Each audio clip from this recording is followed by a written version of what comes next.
Baik, perkenalkan nama saya Nurmaani Dewi Bulan dan di samping kiri saya Perkenalkan, nama saya Dewi Sartika.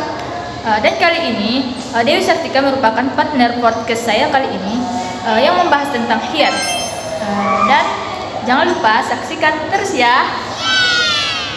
Nah, untuk kali ini kita akan serahkan kepada saudari Dewi untuk mengutarakan pertanyaannya seputar hiar. Untuk saudari, persilakan.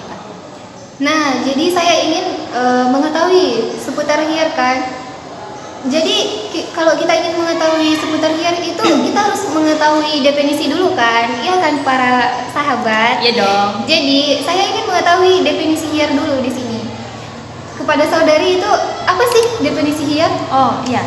Jadi adapun definisi hiar itu terbagi menjadi dua. Yang pertama itu secara bahasa dan yang kedua secara istilah. Jadi hiar dalam bahasa Arab berarti pilihan. Sedangkan secara istilah menurut ahli fikih, hiar adalah hak yang dimiliki salah satu atau seluruh pihak akad untuk melanjutkan akad atau membatalkannya, baik karena alasan syar'i atau karena kesepakatan pihak-pihak akad. Hiar itu dimaksudkan untuk memastikan terdapatnya kebebasan beranggapan antara pembeli dan penjual atau di antara orang yang memerlukan hiar tersebut. Adapun menurut istilah, kalangan ulama fikih mendefinisikan hiar adalah suatu yakni menjadikan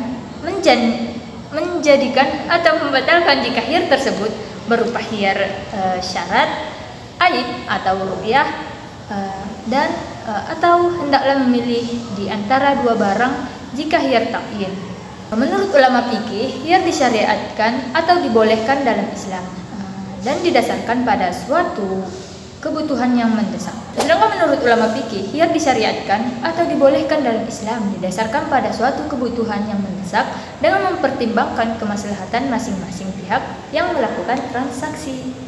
Nah, tadi kan saudari membahas tentang definisi hiar. Jadi saya ingin mengetahui apa sih landasan dan hukum dari hiar?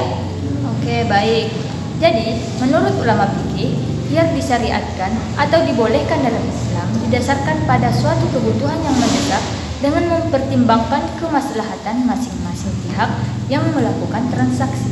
Jadi, adapun dalil-dalil seputar tentang hukum dari hiar terdapat pada Quran Surah Al-Baqarah ayat 275 yang artinya orang-orang yang memakan atau bertransaksi dengan riba tidak dapat berdiri kecuali seperti orang yang berdiri sempoyongan karena kesurupan setan. Demikian itu terjadi karena mereka berkata bahwa jual beli itu sama dengan riba. Padahal Allah telah menghalalkan jual beli dan mengharamkan riba. Siapapun yang telah sampai kepadanya peringatan dari Tuhannya menyangkut riba, lalu dia berhenti sehingga apa yang telah diperbolehkan, dan siapapun yang telah sampai kepadanya peringatan dari Tuhannya yang menyangkut riba, lalu dia berhenti sehingga apa yang telah diperolehnya dahulu menjadi miliknya dan urusannya terserah kepada Allah. Jadi, adapun hukum dari hiar adalah mubah, yaitu boleh dilakukan. Jadi, cukup sekian yang bisa saya sampaikan.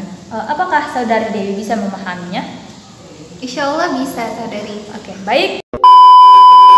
Demikianlah hasil podcast kami pada hari ini.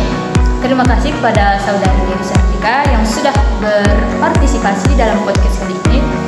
Dan akhirul kalam, assalamualaikum warahmatullahi wabarakatuh.